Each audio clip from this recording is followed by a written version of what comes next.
जय श्री राम। समस्त साहित्य साधकों को रेखा तिवारी का सादर प्रणाम। मंत्र: ओम असतो मा सद्गमय तमसो मा ज्योतिर्गमय मृत्योर्मा अमृतंगमय। ओम शांति शांति शांति। भावार्थ: हे प्रभु, हमें असत्य से सत्य की ओर ले चलो, अज्ञान रूपी अंधकार से ज्ञान रूपी प्रकाश की ओर ले चलो और मृत्यु से अमरत्व की ओर ले चलो। चिंतन संस्कार: सनातनी धर्म वैदिक आधार लिए धर्म की बुनियाद है, जिसके सिद्धांत गूढ़ रहस्य लिए ईश्वर की सृष्टि सृजन का फ्लोरल डायग्राम बनाते हैं। सोच समझ के बौद्धिक पहेली में ईश्वर को कैसे महसूस करें कि हम बिना किसी के दिखाए रास्ते से स्वयं आगे बढ़े। तब हमें पता चलेगा कि दैनिक जीवन में परिवार की बुनियाद में कर्म प्रधान होकर जिन कार्यों को नित्य किया जाता है वह ही चित्त में बुढ़ापे तक जाते हैं। ऐसे में माता पिता के सैद्धांतिक आदर्श से यदि घर में कलह होता है तो बच्चों के मानस में ये गलत प्रभाव डालते हैं।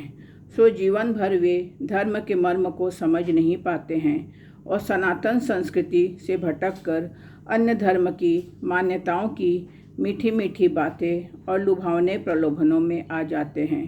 सो हमें भारतीय परंपराओं के उन बुनियादी आदर्शों को अपने जीवन में स्थान देकर उनके संस्कार और संस्कृति की बुनियाद को डालने की कोशिश करनी चाहिए, जिसके लिए परिवर्तन करें।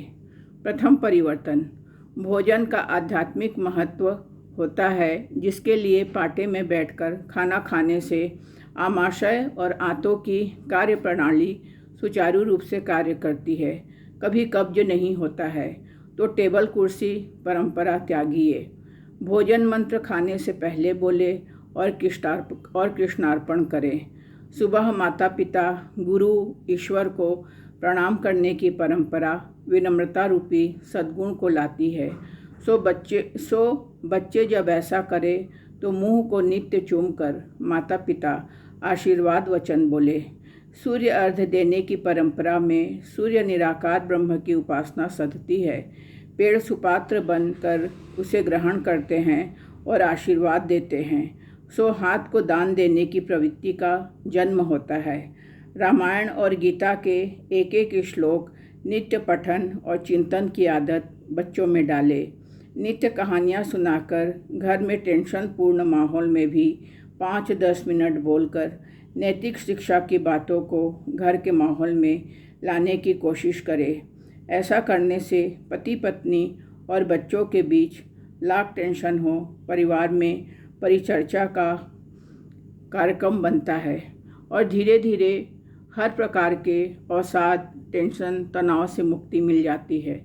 बच्चे भावी राष्ट्र की धरोहर हैं, सो उन्हें नैतिक मूल्य और संस्कार जनित मान्यताओं में खरे उतारने की जिम्मेदारी उनके माता पिता को ही होती है।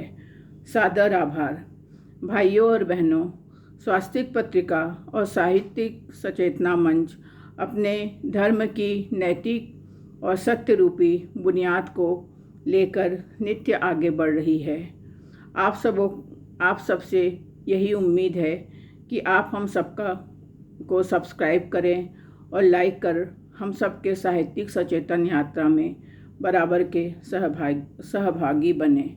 सादर आभार।